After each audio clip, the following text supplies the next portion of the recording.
Why you care too much. Everyone says that you should stop caring about what people think, but to be honest, that's terrible advice because you can't. Your brain wasn't designed to ignore other people. For thousands of years, being accepted wasn't a luxury, it was survival. If your tribe rejected you, you died.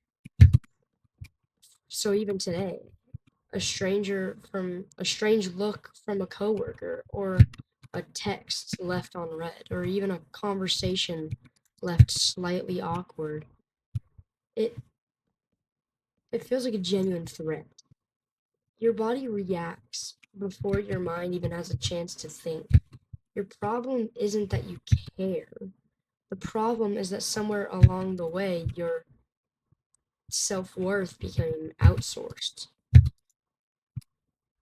Imagine carrying around an invisible mirror, but instead of showing your reflection, it shows others' opinions. Every compliment makes you feel valuable. Every criticism makes you question yourself. Every silence feels like a judgment. Eventually, you'll stop asking, "What do I think?" And you'll start asking, "What will everybody else think?" Without even realizing it, your entire identity becomes a public opinion. People don't even notice when this happens. It starts small. You laugh at jokes you don't find funny. You agree with opinions you don't agree with. And you apologize when you haven't done anything wrong. You become easier to like, but much harder to know. Eventually, you don't recognize the difference between who you are and who you've become to avoid rejection. Psychologists call this social validation, but it runs deeper than that because validation feels safe. If everyone approves you, then maybe you're enough. But maybe you're worthy. Maybe you're acceptable. The tragedy is approval never lasts. The same people who praise you today may criticize you tomorrow. And if your confidence depends on their approval, then your confidence was never really yours. There's a strange prison that doesn't have walls. It has expectations. You become afraid to disappoint people, afraid to say no, afraid to change, afraid to fail publicly. You spend years protecting an image while the real you quietly waits in the background, not disappearing, just ignored. Here's something uncomfortable. Most people aren't thinking about you nearly as much as you think they are. They're too busy thinking about themselves. The conversation you replayed for 3 days, they forgot by dinner. The embarrassing mistake that keeps you up at night, nobody remembers.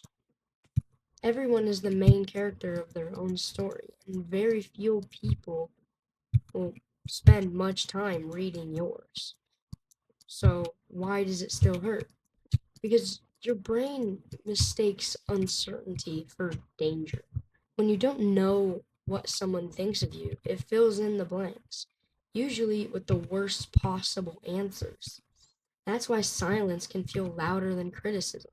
Why assumptions feel like facts. Why overthinking feels like a full time job.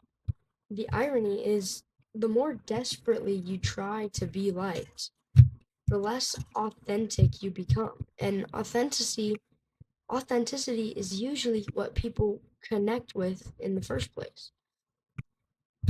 Confidence isn't just saying, "I hope everyone likes me."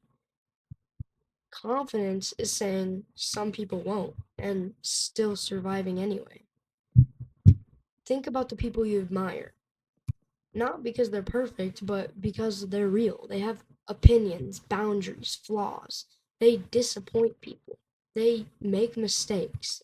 They keep moving. Not because the criticism doesn't hurt, but because it no longer decides who they are.